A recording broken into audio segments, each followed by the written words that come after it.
നമുക്ക് നിധിയുടെ സുതീഷിൻ്റെ നാളത്തെ നല്ലൊരു കഥ കേട്ടാലോ? അതിനു മുമ്പ് ഒരു കാര്യം പറഞ്ഞോട്ടെ, വീഡിയോ ഇഷ്ടപ്പെടുവാണെങ്കിൽ ഒന്ന് ഹൈപ്പ് ചെയ്യാൻ മറക്കരുത് കേട്ടോ. അങ്ങനെ നാളത്തെ കഥയെ നമ്മൾ കാണുന്നേ രാവിലെ കണ്ണാടിക്ക് മുന്നിൽ നിന്ന് ഭയങ്കര ഒരുക്കമാണ്, മേക്കപ്പ് ചെയ്യുവാണ് സുതീഷ്. അത് കണ്ടുകൊണ്ടാണ് ഹരീഷ് അങ്ങോട്ടേക്ക് വരുന്നത്. ഹരീഷ് വന്നിട്ട് ഇത്തിരി അങ്ങ് മാറി നിൽക്കുക, ഞാനൊന്ന് മുടി ചെയ്യട്ടെ എന്ന് പറഞ്ഞു. നീ അങ്ങോട്ട് മാറി നിൽക്കടാ, പിന്നെ ഇവിടെ മനുഷ്യൻ ഒരുക്കൊണ്ട് നിൽക്കുന്ന കണ്ടില്ലേ? അല്ല, എനിക്ക് മനസ്സിലാവാഞ്ഞിട്ട് ചോദിക്കുക, നീ എന്തിനാ ഈ കണ്ണാടി മുന്നിൽ നിന്ന് ഇത്രമാത്രം ഒരുങ്ങുന്നതെന്ന് ചോദിച്ചു. അതൊക്കെ ഉണ്ട്, കാര്യം എന്താ വെച്ചാൽ പറ. ഇന്ന് നിധിയെ ഇൻ്റർവ്യൂവിന് കൊണ്ടുപോകേണ്ട ദിവസമല്ലേ, അതുകൊണ്ടാ. എടാ അതിന് നിധി അടുത്ത് ഇൻ്റർവ്യൂവിന് പോകുന്നതിന് നീ എന്തിനാടാ ഇത്ര മേക്കപ്പ് ചെയ്യുന്നതെന്ന് ചോദിച്ചു. പിന്നെ ഞാനല്ല കൂടെ പോന്നേ. ആരെങ്കിലും ചോദിച്ചാൽ ഭർത്താവാന്ന് പറയുന്ന സമയത്ത് ഭർത്താവിന് ഇത്ര ഗെറ്റപ്പ് ഒക്കെ വേണ്ടേന്ന് ചോദിച്ചു. അയ്യേ, നിന്നെ കണ്ടാലും കൊള്ളാമെന്ന് പറഞ്ഞുകൊണ്ട് ഹരീഷ് കളിയാക്കുവാണ്. നീ അങ്ങോട്ട് നീങ്ങിക്കുക, എനിക്ക് വർക്ക്ഷോപ്പിൽ പോകാനുള്ള മുടി ചെയ്യട്ടെ എന്ന് പറഞ്ഞു. കണ്ണാടിക്ക് മുന്നിൽ നിന്ന് മാറാൻ തയ്യാറായില്ല സുധീഷ്. ഒടുവിൽ ഹരീഷ് പിടിച്ച് തള്ളു കൊടുക്കുകയാണ്. ആ സമയത്താണ് സുഭാഷും നികേഷും കൂടെ വരുന്നത്. നികേഷ് പറഞ്ഞു, മിക്കവാറും ഇപ്പോൾ ഇവിടെ ഒരു അടി ഉണ്ടാകാൻ വഴിയുണ്ട്, കണ്ടില്ലേ? ഇന്നത്തെ അടി കണ്ണാടിക്ക് വേണ്ടിയിട്ടാന്ന് പറഞ്ഞു. യുവമാരെ കൊണ്ട് മടുത്തു പോവുള്ളൂ, ഒരു സമാധാനമില്ലോ. പിന്നെ സുഭാഷ് വന്നിട്ട് പറഞ്ഞു, എന്താടെ രണ്ടു അമ്മമാരും കൂടെ കണ്ണാടിയുടെ മുന്നിൽ? ഹരീഷ് പറഞ്ഞു, ഇത് സുഭാഷ് ചേട്ടാ, എനിക്ക് വർക്ക്ഷോപ്പിൽ പോകണം, ഒന്ന് മുടി ചെയ്യണം. ഒരുത്തരാണ് മാറുന്നില്ല, കണ്ടില്ലേ നിൽക്കുന്നേ? എപ്പോൾ തൊട്ട് തുടങ്ങിയതെന്നറിയാവോ? നിധി അടുത്തേയും കൂടി ഇൻ്റർവ്യൂവിന് പോകുമെന്ന് പറഞ്ഞോട് കണ്ണാടിക്ക് മുന്നിൽ നിന്ന് ഒരുങ്ങുവാന്ന് പറഞ്ഞു.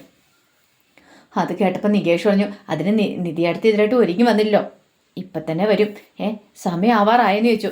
സമയം ആയില്ല എന്ന് നികേഷ് പറഞ്ഞു. അങ്ങനെ അവർ സംസാരിച്ചുകൊണ്ടിരിക്കുന്ന സമയത്താണ് നിധി കഥവ് തുറന്നിങ്ങ് ഇറങ്ങി വരുന്നത്. നിധിയെ കണ്ടു കഴിഞ്ഞപ്പോഴത്തേനും സുധീഷ് ഒരു നിമിഷം ഞെട്ടിപ്പോയി. കാരണം സാരിയായിരുന്നു ഉടുത്തിരുന്നത് ഇൻ്റർവ്യൂവിന് പോകാനായിട്ടന്ന്. അങ്ങനെ ഇറങ്ങി വന്നു കഴിഞ്ഞപ്പോഴത്തേനും സുഭാഷ് പറഞ്ഞു, നല്ല ഭംഗിയുണ്ട് കാണാനെന്ന് പറഞ്ഞു. നികേഷ് പറഞ്ഞു, അത് നിധി അടുത്ത് സാരി ഉടുത്ത് കഴിയുമ്പോൾ കാണാൻ ഭംഗിയാന്ന് പറഞ്ഞു. താങ്ക്സ് എന്നൊക്കെ നിധി പറയാണ്. അപ്പോഴേക്ക് സുധീഷ് മനസ്സിലോർത്തു, തന്നെയൊന്നും മൈൻഡ് പോലും ചെയ്യുന്നില്ല എന്നൊക്കെയൊരു ചിന്തയായിരുന്നു. പിന്നീട് സുധീഷ് ഇങ്ങനെ നോക്കി നിന്നുണ്ട്. അപ്പം ഹരീഷ് ചോദിച്ചു, എന്താടാ നീ ഇങ്ങനെ നോക്കണേന്ന് ചോദിച്ചു. ഇങ്ങനെ നോക്കിയേ, എൻ്റെ ഭാര്യയെ കാണാൻ എത്ര ഭംഗിയാണ്. മൂന്നാമത്തെ തവണ ഞാൻ അവളെ സാരി ഉടുത്ത് കാണുന്നത്. സാരി ഉടുത്ത് കഴിയുമ്പോൾ അവളെ കാണാൻ പ്രത്യേക ഒരഴക. ഇന്ന് ഞാനും അവളും കൂടെ തനിച്ച് കാറിൽ പോകുന്നേ, അത് അവൾ സാരിയൊക്കെ ഉടുത്ത്. അതൊക്കെ ഓർത്ത് കഴിഞ്ഞപ്പോൾ സുധീഷിന് ഭയങ്കര സന്തോഷമായിരുന്നു. കണ്ടോടാ എന്ത് ഭംഗി എൻ്റെ ഭാര്യയെ കാണാൻ അല്ലേന്ന് ചോദിച്ചു. അത് കേട്ടപ്പോൾ ഹരീഷ് പറഞ്ഞു, ഒന്നും മിണ്ടാതിരിക്കാൻ പറഞ്ഞോടെ. നല്ലതാണ് ഞാൻ പറയണമല്ലേ, അതിന് വേണ്ടിയല്ലേ ഇങ്ങനെയൊക്കെ പറയണേന്ന് ചോദിച്ചു. സുധീഷ് ഒന്ന് ചമ്മി, എന്നാലും വിട്ടുകൊടുക്കാൻ തയ്യാറായില്ല.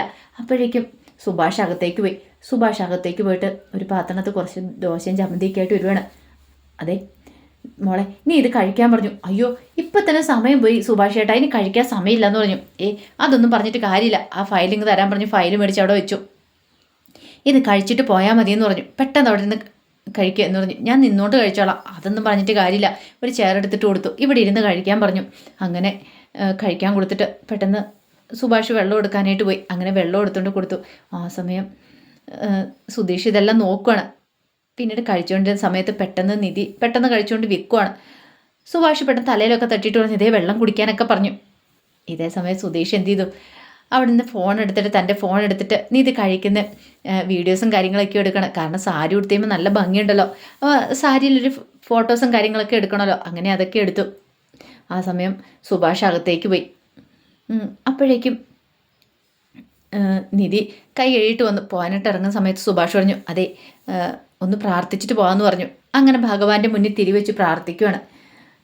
ആ സമയത്ത് നികേഷ് പറഞ്ഞു, ഓൾ ദി ബെസ്റ്റ് നിധി അടുത്തെന്ന് പറഞ്ഞു. ആയിക്കോട്ടെ. ആ സമയം സുഭാഷ് പറഞ്ഞു, ഒരു കാര്യം ചെയ്യാം, ഞാനും കൂടെ വരാമെന്ന് പറഞ്ഞു. അപ്പോഴേക്കും സുധീഷ് ചോദിച്ചു, അല്ല സുഭാഷേട്ടൻ എന്തിനാ വരുന്നേ? ഞാനും കൂടെ വരണമെന്ന് പറഞ്ഞു. എന്തിനാ? അതിന് നിധി ഇൻ്റർവ്യൂ അറ്റൻഡ് ചെയ്യാൻ പോകുന്ന സമയത്ത് ഞാനുണ്ടല്ലോ. സുധീഷ് ഭയങ്കര പ്രതീക്ഷയോട് കൂടിയിട്ടാണ് ഇരുന്നത്, തനിക്കും നിധിക്കൂടെ തനിച്ച് പോകാമല്ലോ എന്നൊക്കെ ഓർത്തിട്ട്. അപ്പോഴേക്കും സുഭാഷ് പറഞ്ഞു, ചേട്ടാ ഞാനും കൂടെ വന്നാൽ എന്താ? ഇവളുടെ അച്ഛനുണ്ടെങ്കിൽ ഇവൾ ഇൻ്റർവ്യൂവിന് പോകുന്ന സമയത്ത് അച്ഛനും കൂട്ടി പോകത്തില്ലെന്ന് ചോദിച്ചു. അതിന് സുഭാഷ് ചേട്ടൻ അച്ഛനൊന്നും അല്ലല്ലോ. എടാ അങ്ങനെയല്ല, നമ്മൾ പോകേണ്ട കാര്യത്തിന് നമ്മൾ പോകണമെന്ന് പറഞ്ഞു. പിന്നീട് നിധി പറഞ്ഞു, അല്ല സുഭാഷ് ചേട്ടൻ എന്തേലും തിരക്ക് ജോലിയുണ്ട് പോയിക്കോളൂ, അതൊന്നും എനിക്ക് കുഴപ്പമില്ല മോളെ, ഞാനും കൂടെ വരാമെന്ന് പറഞ്ഞു. അവിടെ ഞാൻ കൊണ്ടുവിടാമെന്ന് പറഞ്ഞു, അല്ലെങ്കിൽ എനിക്കൊരു സമാധാനം കിട്ടത്തില്ലെന്ന് പറഞ്ഞു. അത് കേട്ടപ്പോൾ ഹരീഷും നികേഷും ഒക്കെ ചിരിക്കുകയാണ് സുധീഷിൻ്റെ മുഖം കണ്ടു കഴിഞ്ഞപ്പം. അങ്ങനെ അവരങ്ങോട്ട് ഇറങ്ങുന്ന സമയത്ത്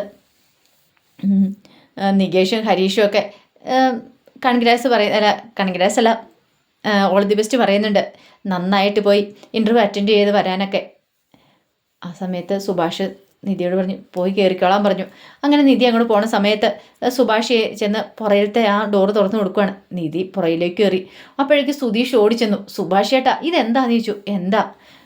അല്ല അത് പിന്നെ ഞാൻ പിന്നീട് സുഭാഷ് ഇന്ന് ഫ്രണ്ടിലേക്ക് കയറുവാണ്. സുധീഷിന് എന്ത് ചെയ്യണം നടത്തില്ല. വല്ലാത്തൊരു ടെൻഷനായി. നിധിയെ ഫ്രണ്ടിലിരുത്തി കൊണ്ടുപോകാന്ന് വിചാരിച്ചാണ്. അപ്പോഴേക്ക് ഹരീഷ് വിളിച്ചു പറഞ്ഞു, എടാ ഡ്രൈവറെ വണ്ടി എടുത്തുകൊണ്ട് പോകാൻ നോക്ക്, ഇപ്പം തന്നെ സമയം കുറച്ച് പോയെന്ന് പറഞ്ഞു. അതുകൂടെ കേട്ട് സുധീഷിന് തൃപ്തിയായി. തന്നെ കളിയാക്കുമെന്ന് മനസ്സിലായി. അങ്ങനെ അവരങ്ങോട്ടൊന്ന് ഇറങ്ങിക്കഴിഞ്ഞപ്പോഴത്തേനും സുഭാഷ് പറഞ്ഞു, അതെ പോകുന്ന വഴിക്കൊരു ക്ഷേത്രമുണ്ട്, നമുക്ക് അവിടെ ഒന്ന് കയറി പ്രാർത്ഥിച്ചിട്ട് പോകാമെന്ന് പറഞ്ഞു. അത് കേട്ടപ്പോൾ സുധീഷ് പറഞ്ഞു, അതിനൊക്കെ സമയമുണ്ടോ എന്ന് ചോദിച്ചു. സമയമുണ്ട്, പോയിട്ട് പോയാൽ മതി എന്ന് പറഞ്ഞു. നിധിക്കും സന്തോഷമുള്ളൊരു കാര്യമായിരുന്നു. ഞാനും അത് ഓർത്താണ് ക്ഷേത്രത്തിൽ പോയി പ്രാർത്ഥിക്കണമെന്ന്. അങ്ങനെ അവർ ക്ഷേത്രത്തിലേക്ക് പ്രാർത്ഥിക്കാൻ ചെന്നു.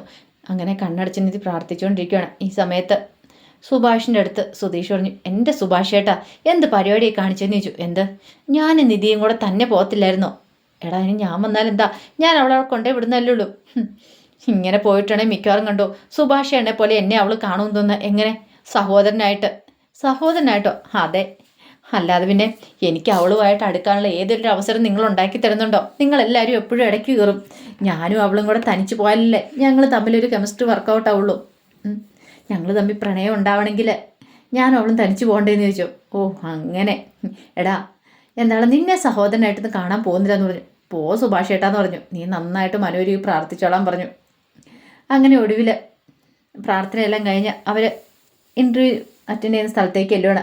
അവിടെ ചെന്ന് കാറിൽ നിന്ന് ഇറങ്ങി കഴിഞ്ഞപ്പോഴത്തേനും സുഭാഷ് പറഞ്ഞു, ഇനി പൊയ്ക്കോ എന്ന് പറഞ്ഞു. അപ്പോഴത്തേനും നിധി പറഞ്ഞു, സുഭാഷ് ഏട്ടൻ പൊയ്ക്കോ. സുഭാഷ് ഏട്ടൻ ജോലിക്ക് പോകാനുള്ളതല്ലേ എന്ന് ചോദിച്ചു.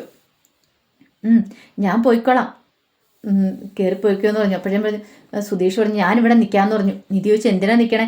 ഞാൻ തിരിച്ചു വരുമ്പോൾ ഒരു ഓട്ടോറിക്ഷ വിളിച്ച് പോയിക്കോളാം. അതിനിപ്പോൾ സുധീഷ് നിൽക്കേണ്ട കാര്യമില്ല, കഴിഞ്ഞ പ്രാവശ്യം നിന്ന പോലെ നിൽക്കേണ്ടെന്ന് പറഞ്ഞു. എന്നാലും അങ്ങനെയല്ലല്ലോ. അപ്പോഴേക്ക് സുഭാഷ് പറഞ്ഞു, അവനിവിടെ നിന്നോട്ടെ മോളെ. വേണ്ട, സുധീഷിന് ഇഷ്ടംപോലെ ഓട്ടോ ഒക്കെ ഉണ്ടെന്നല്ലേ പറഞ്ഞേ. അപ്പോൾ സുധീഷ് വെറുതെ മെനക്കേണ്ട കാര്യമില്ല, ഇൻ്റർവ്യൂ കഴിഞ്ഞിട്ട് ഞാൻ പോന്നാളെന്ന് പറഞ്ഞു. ഒടുവിൽ സുധീഷ് പറഞ്ഞു, ആയിക്കോട്ടെ നീ അങ്ങോട്ട് കയറിപ്പോയിക്കോളാൻ പറഞ്ഞു. അങ്ങനെ നിധി കയറിപ്പോയി.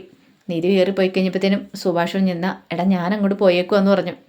അത് കേട്ടപ്പം സുധീഷ് ചോദിച്ചു, സുഭാഷ് ചേട്ടൻ എങ്ങനെയാണ് പോകുന്നത്? ഞാനൊരു ഓട്ടോറിക്ഷ വിളിച്ച് പോയിക്കോളാം. അത് വേണ്ട, ഞാൻ കൊണ്ടേ വിട്ടോളാം, കൊണ്ടേ വിട്ടിട്ട് ഞാനിവിടെ വന്ന് കിടന്നോളാം. അല്ല അതിനു മുമ്പ് അവളുടെ ഇൻ്റർവ്യൂ തീരുവാണെങ്കിലോ? 1-2 മണിക്കൂറെങ്കിലും പിടിക്കും സുഭാഷ് ചേട്ടാ. കഴിഞ്ഞ പ്രാവശ്യം അങ്ങനെ തന്നെയായിരുന്നു. കുറേ ആൾക്കാരൊക്കെ ഉണ്ടല്ലോ, അവരെല്ലാം ഇൻ്റർവ്യൂ അറ്റൻഡ് ചെയ്ത് വരണ്ടേന്ന് ചോദിച്ചു. അങ്ങനെ ഒടുവിൽ സുഭാഷിനെ കൊണ്ടുവിടാനായിട്ട് സുധീഷ് അങ്ങോട്ടേക്ക് പോയി. ഇതേ സമയത്ത് സുനിതയുടെ വീട്ടിൽ അശ്വിനോട് സംസാരിച്ചുകൊണ്ടിരിക്കുകയാണ് ഗംഗാധരൻ തനേനും ഒക്കെ. അങ്ങനെ ആ സമയത്താണെങ്കിലോ ലളിത അടുക്കളയെ തിരക്കിട്ട പണിയിലായിരുന്നു.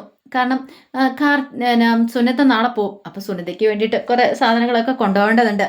ഇത്തിരി കഴിഞ്ഞപ്പോഴത്തേനും ജ്യൂസൊക്കെ എടുത്തുകൊണ്ട് വന്നിട്ട് സുനിതയോട് പറഞ്ഞു, ഇതാ കുടിക്കാൻ പറഞ്ഞു. എനിക്ക് വേണ്ടാന്ന് പറഞ്ഞു. അങ്ങനെ അശ്വിനൊക്കെ കൊണ്ട് കൊടുക്കുന്ന സമയത്ത് അശ്വിൻ പറഞ്ഞു, എന്തിനാ ആൻറ്റി ഇതൊക്കെ, ഇപ്പം തന്നെ വയർ ഫുള്ളാന്ന് പറഞ്ഞു. അതൊന്നും പറഞ്ഞിട്ട് കാര്യമില്ല എന്ന് പറഞ്ഞു. പിന്നീട് സുനിതയുടെ അടുത്ത് നിന്ന് നിൽക്കുവാണ് ലളിതയുടെ കണ്ണൊക്കെ നിറഞ്ഞു വന്നു. നാളെ നീ പോയിട്ടുണ്ടെങ്കിൽ എനിക്ക് ആകപ്പാടെ വിഷമം, എനിക്ക് സങ്കടം സഹിക്കാൻ പറ്റുന്നത് പറഞ്ഞ് കരയുവാണ്. തനിയും പറഞ്ഞു, നീ എന്തിനാ ഇപ്പോഴേ കരയണേ? അവൾ പോകുന്ന സമയത്ത് കരഞ്ഞാൽ പോരെ? നിങ്ങൾക്കതൊക്കെ പറയാം, എനിക്കല്ലേ എൻ്റെ വേദനയും വിഷമം അറിയത്തുള്ളൂ എന്ന് പറഞ്ഞു.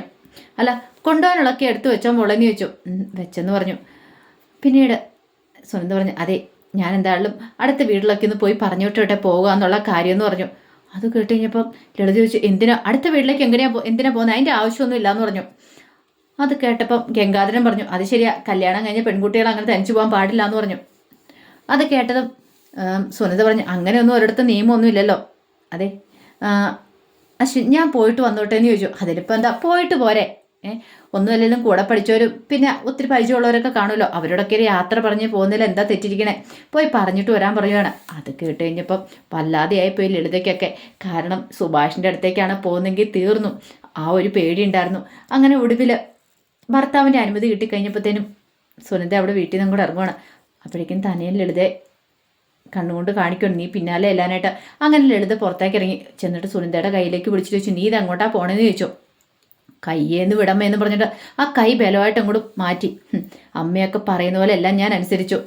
സുഭാഷേട്ട കാലേ കയ്യെ വീണ് സുഭാഷേട്ട ഈ കല്യാണത്തിൽ നിന്ന് മാറ്റിച്ചു. എന്നിട്ടോ വീണ്ടും എന്നെ ടോർച്ചർ ചെയ്യാൻ വന്നാണ്ടല്ലോ. ഇപ്പം ഞാൻ സുഭാഷേട്ടനെ കണ്ട് യാത്ര പറയാനാ പോകുന്നത്. അതിന് അമ്മ എൻ്റെ ഇടയ്ക്കിലേക്ക് കണ്ട കാര്യമില്ല. പിന്നെ ഒരു കാര്യം ഞാൻ പറഞ്ഞേക്കാം, എൻ്റെ പിന്നാലെ ഇങ്ങനെ വരണ്ടാന്ന് പറഞ്ഞു. എടി നീ ഇപ്പം കല്യാണം കഴിഞ്ഞൊരു പെണ്ണാ, നിന്റെ കഴുത്തൊരു താലി ഉണ്ടെന്ന് പറഞ്ഞു. അത് കേട്ടപ്പോൾ സുനന്ദ ആ താലി എടുത്ത് കാണിച്ചിട്ട് പറഞ്ഞു, അതെനിക്ക് അമ്മയെക്കാളും കൂടുതൽ നന്നായിട്ടറിയാം, എന്നെക്കാളും നന്നായിട്ട് സുഭാഷ് ചേട്ടനെ അറിയാലോ. ഈ താലി ഇല്ലാഞ്ഞിട്ട് പോലും സുഭാഷ് ചേട്ടന് അമ്മയൊക്കെ പറഞ്ഞു കേട്ടപ്പോൾ എന്നെ പറഞ്ഞു വിട്ടതാ. ഇനിയിപ്പം ഞാൻ ആ വീട്ടിലേക്ക് ചെന്ന് പറഞ്ഞാൽ കൂടുതലൊന്നും സംഭവിക്കാനൊന്നുമില്ല. അമ്മയുടെ പണി നോക്ക്, അമ്മയുടെ സ്വഭാവമല്ല എല്ലാവർക്കും എന്ന് പറഞ്ഞു. കാരണം തടിയേറ്റ പോലെ നിൽക്കുകയാണ് ലളിത. അപ്പോൾ അതിൻ്റെ വിശേഷങ്ങളൊക്കെയാണ് നമ്മൾ കാണുന്നത്. ഇതിൻ്റെ ബാക്കി വിശേഷങ്ങളുമായിട്ട് വൈകുന്നേരത്തെ പ്രമോയി വരാട്ടോ. അല്ല, ഇതിൻ്റെ ബാക്കി വിശേഷങ്ങളുമായിട്ട് നാളെ വരാട്ടോ. എല്ലാവരും മറക്കാതെ കയറി കാണാൻ ശ്രമിക്കണേ. അപ്പോൾ എല്ലാ ദിവസവും ഉച്ചയ്ക്കാണ് പിറ്റേ ദിവസത്തെ വിശേഷങ്ങളൊക്കെ ചാനലിനകത്ത് അപ്ലോഡ് ചെയ്യുന്നത് കേട്ടോ. അപ്പോൾ ഒരിക്കൽ കൂടി എല്ലാവർക്കും ശുഭദിനം നേർന്നുകൊണ്ട് നിർത്തുന്നു. നന്ദി.